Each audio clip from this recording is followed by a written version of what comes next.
안녕하세요. 김사면 변호사입니다. 함께 배우는 법, 함께법 시간을 가져보도록 하겠습니다. 오늘은 폭행죄와 관련된 내용을 공부를 해보려고 하는데요.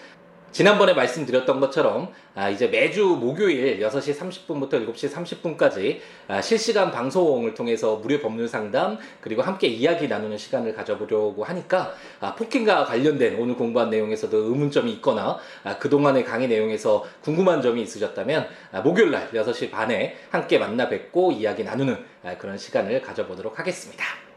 그럼 오늘은 가벼운 신체적 접촉만 있었을 뿐인데도 형법상의 폭행죄가 성립이 되느냐와 관련된 내용을 공부를 해보려고 하는데, 예전에 민사와 형사사건이 어떤 차이점이 있느냐와 관련된 내용을 가지고 공부를 해본 적이 있었죠. 민사라는 것은 개인들 간의 분쟁을 해결하는 기준이잖아요. 그래서 갑돌이가 을돌이에게 100만 원을 빌려줬는데 을돌이가 갚지 않았다.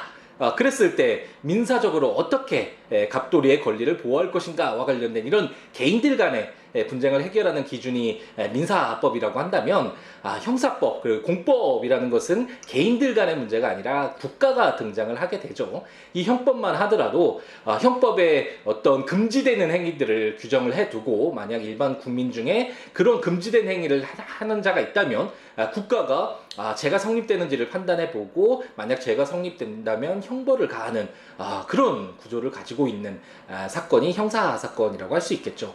개인적으로 보면 한 개인이 형벌을 받는다라는 것은 굉장히 중요한 문제겠죠. 개인의 인생 자체가 바뀔 수가 있잖아요. 뭐 징역으로 한 10년을 살았다. 그럼 10년이라는 이 소중한 시간이 정말 국가에 의해서 제한당하고 침해당하는 것이라고도 볼 수 있으니까 그 죄를 인정함에 있어서는 엄격하게 해석하고 적용해야 되는 것이 사실일 것입니다.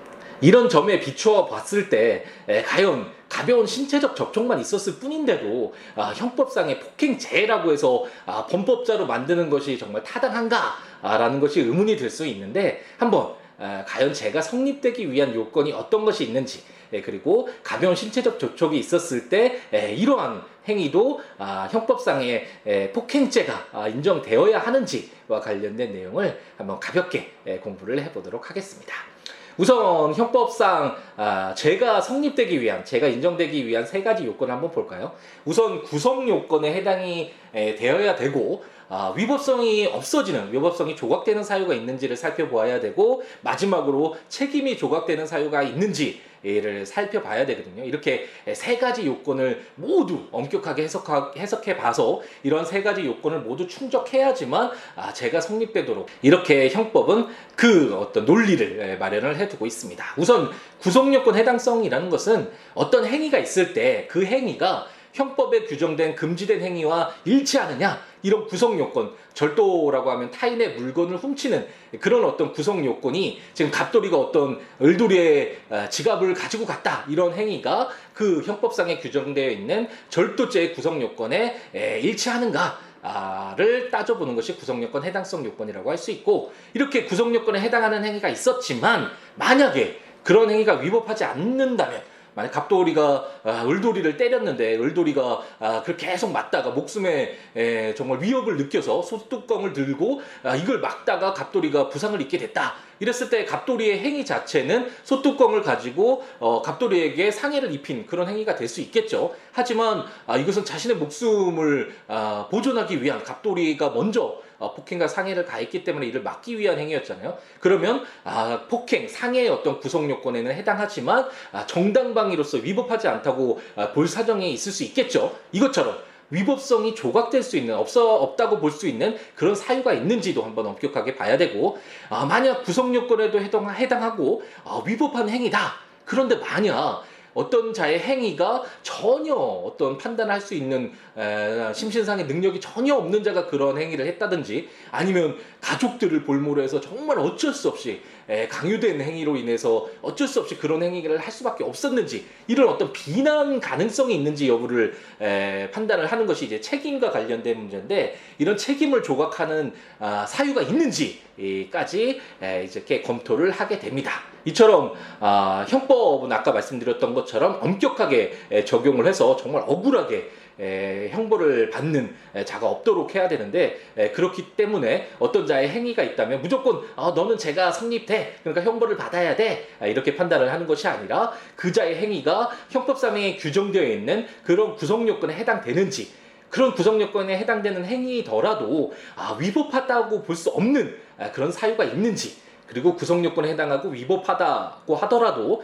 그 사람에게 비난할 수 없는 그런 사정이 있지는 않았는지, 이런 세 가지 요건을 충분히 검토를 해서 재해 성립 요건을 판단한다라고 생각을 하시면 되겠습니다.